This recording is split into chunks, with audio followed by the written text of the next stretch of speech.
Hello, fellow HSPs. I'm glad you're listening. The brain of the highly sensitive people work differently than those of non-highly sensitive individuals.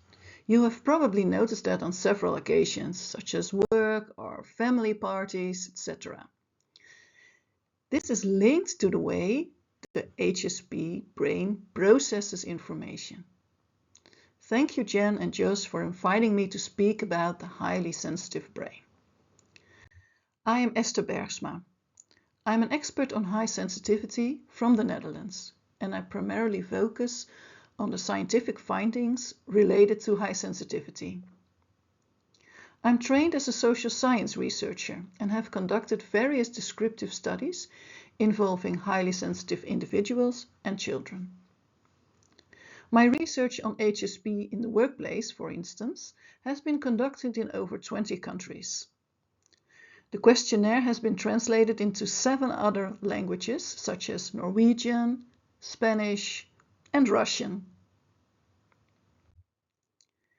I'm a keynote speaker on different topics in the field of high sensitivity: the brain, HSP talents, work stress, etc. And I'm the author of The Brain of the Highly Sensitive Person and several Dutch books on this topic.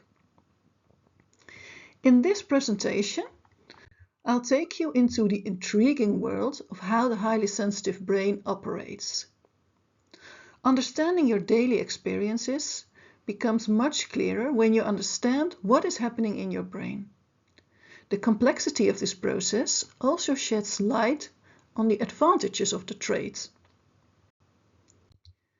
In short, highly sensitive people have a heightened sensitivity to both internal and external stimuli, the profound processing of that information, leading to a more intense experience of the situation.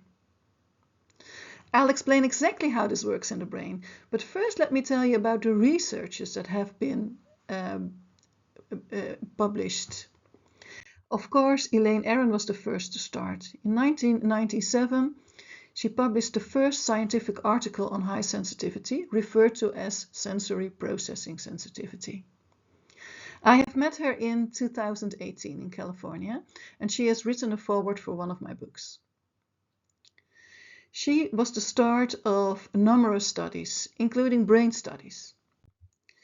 The first brain studies that have been carried out were with functional MRI, such as Bianca Acevedo and Georgette Gilovic. They reveal that different brain regions are activated during tasks for HSPs and that the HSP brain shows more connections between various brain areas. The second type of brain study is EEG. For example, Dimulescu and Meinerson have conducted such a study. They measure the strength of brain waves, indicating that some waves are stronger in HSPs. Recently, a DTI study was conducted by David and colleagues. Diffusion tensor imaging provides insight into the microstructure of the brain. The HSP brain looks different as well, and these differences confirm findings from other studies. So what are the unique features of the HSP brain? I've developed a model of the highly sensitive brain that encompasses all scientific insights and aligns with the aspects of the definition, so heightened sensitivity, depth of processing, and profound impact. When we look at the first icon, it represents various stimuli. Highly sensitive people notice subtle details and can perceive more sensory signals than others. They can be sensitive to sensory signals like sounds, lights, smells, tastes, and touch, including pain. Additionally, new research indicates there are a few more antennas. For instance, Interoception is better for HSPs. This is the sense that receives information from within the body, such as hunger, thirst, digestive issues, or a faster heartbeat. This information helps you to take adequate care for your body, if you listen to it. HSPs also receive emotions from others more intensely. We refer to this as emoception. You feel what others feel. It's like having a neural Wi-Fi, a connection between your brain and the other. Studies show that so-called mirror neurons are responsible for this phenomenon. These neurons respond to both physical and emotional actions of others. A well-known example is yawning.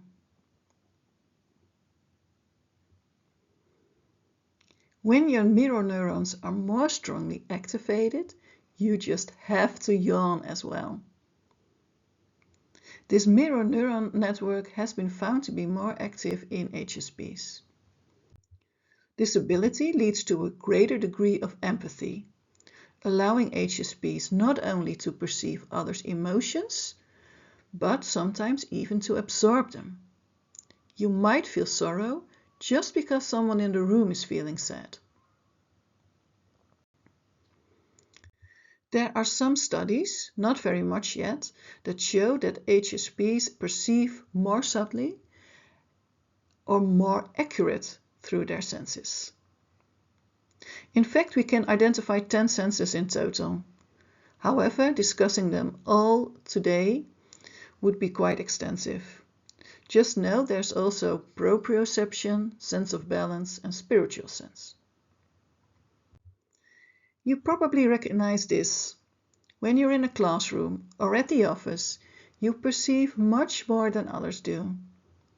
The sound of the radio, the hum of the computers, the aroma of coffee or your colleagues' perfumes, the flickering of lights, or the underlying tensions in a team. All of these consume a significant amount of your energy. And you haven't even started working yet. The second stage is about processing the information. Here's where, in my opinion, the unique aspect of the highly sensitive brain comes into play. Research has shown that highly sensitive people activate more brain regions when performing tasks. Of course, the brain is infinitely complex, and the processing doesn't happen as linearly as this description implies. Imagine it as a circular process, with steps that can loop back multiple times. However, for the sake of explanation, I'll present these steps separately to clarify what's happening. The first sub-process is the bigger picture. HSPs connect incoming information with existing knowledge and experiences to form a coherent image. This ability to think from the bigger picture enables them to identify surprising connections and analyze complex situations. For instance, when a new project proposal is presented, you might consider how it aligns with past projects and the organization's goals. Wait, last week we decided to take a different direction. How does this fit into that? You can only start a project once you grasp the interconnectedness. The next step is sensory integration. Highly sensitive individuals not only combine information from their senses, but also integrate sensory input from within their bodies. This integration of external and internal information takes place mainly in the insula, a brain area that's more activated in HSPs. Consequently, they experience the effects of perceived situations more intensely within their bodies. You might sense that something doesn't quite fit based on tensions in your stomach, for example. These two steps together form what Elaine Aron calls the pause to check system. When confronted with a new situation, HSPs pause to understand what to make of it.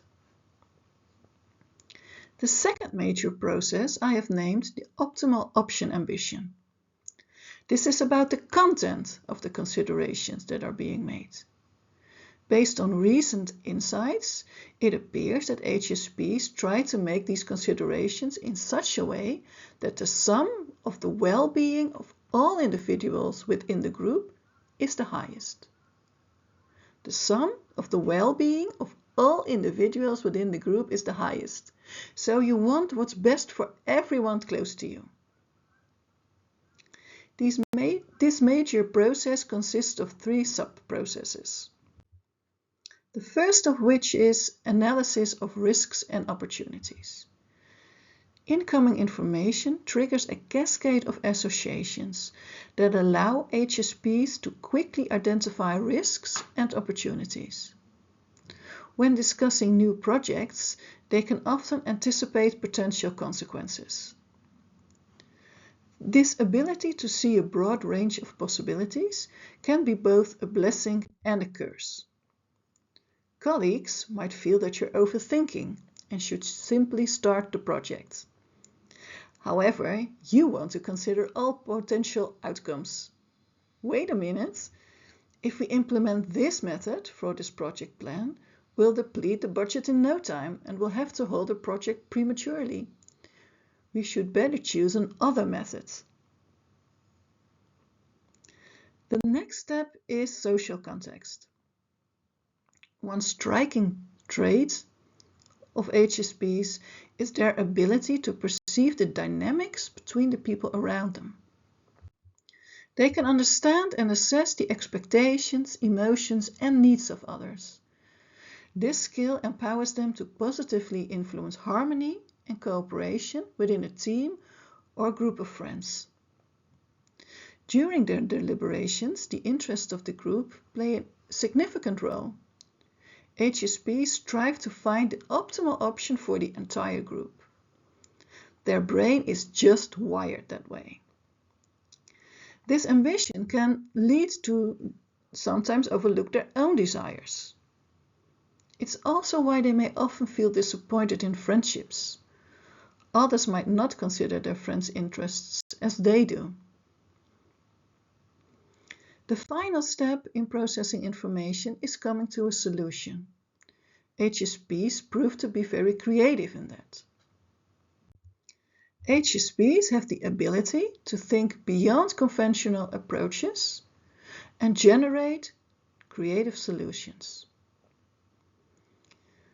This creative thinking enables them to explore alternative perspectives and develop innovative approaches to complex problems. Unfortunately, this talent is often suppressed early in life and requires many HSP to rediscover. When we look at all stages of depth of processing, the key difference between HSPs and non-HSPs lies not so much in the precise brain regions that are activated, although there are major differences, but mainly in the amount of simultaneous brain activity.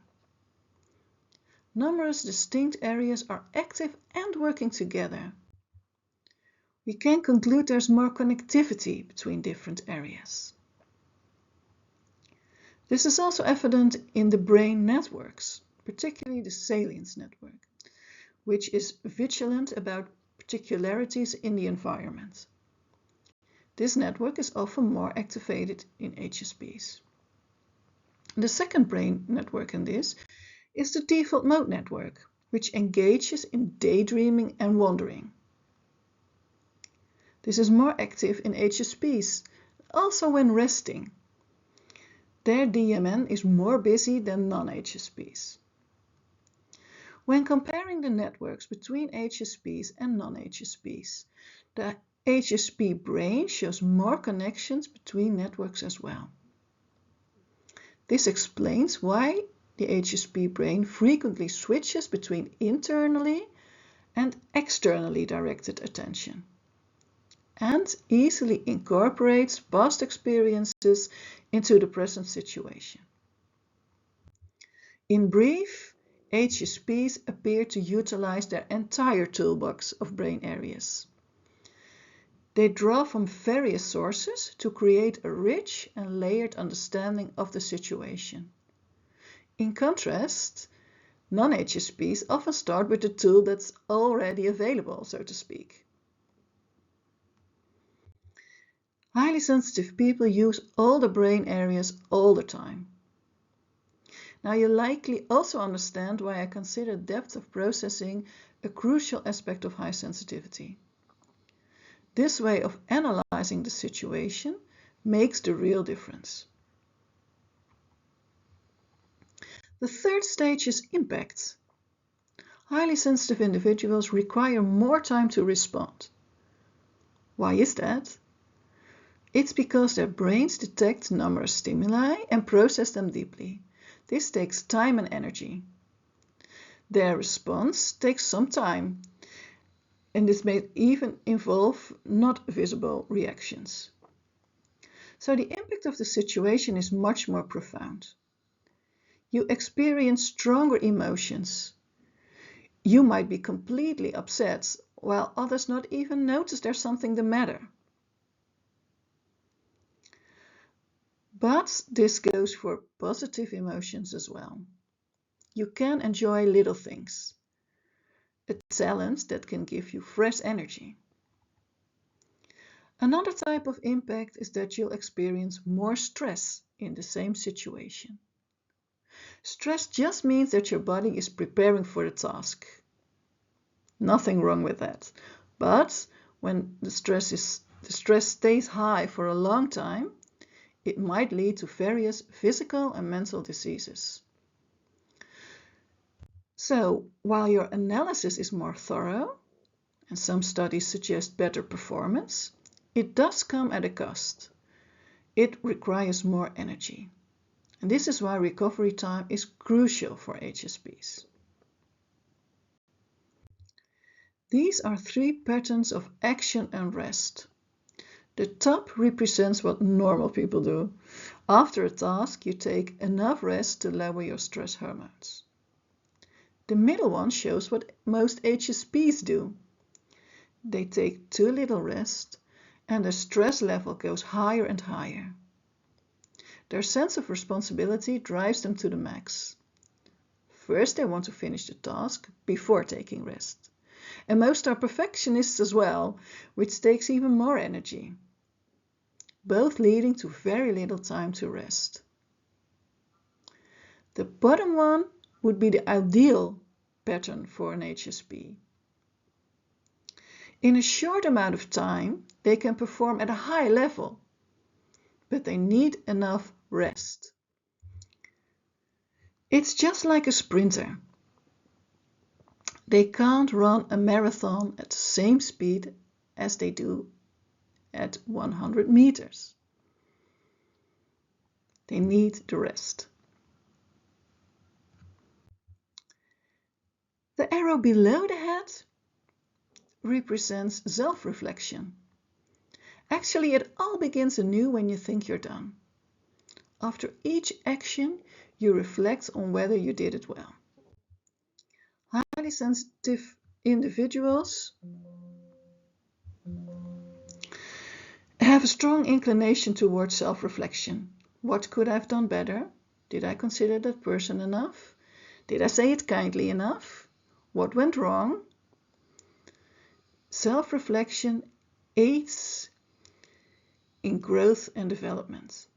However, this self-critical trait can also lead to rumination and negative thoughts, resulting in stress and low self-esteem. I've talked to many highly sensitive men and women. Many of them confide in me that they are struggling with their traits. However, when you look at the functioning of the highly sensitive brain, it generates many advantages as well. I show them that you can look at your challenges from different perspectives. They also are your talents. For example, see being indecisive as making well-considered decisions, or feeling overwhelmed by emotions of others as having strong empathy.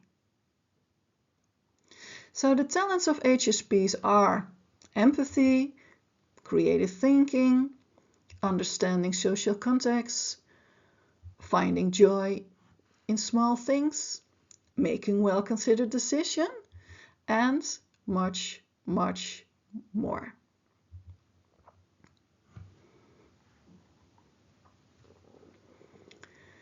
Conclusion. In this journey through the highly sensitive brain, we've learned that HSPs perceive and process information in a unique manner, with intense engagement. While we haven't unraveled everything yet, the recent insights help us to understand ourselves better. By grasping our distinctive attributes, we can enable ourselves to flourish. Let's remain open to the ongoing discoveries in this fascinating field and support each other on this beautiful path of awareness. If you're interested in learning more, grab a copy of my book, available on Amazon. Or you can visit my website, there are some English blogs on it. And of course, feel free to email me if you'd like to share your thoughts. Thank you so much for your attention today, and I wish you a happy, highly sensitive day.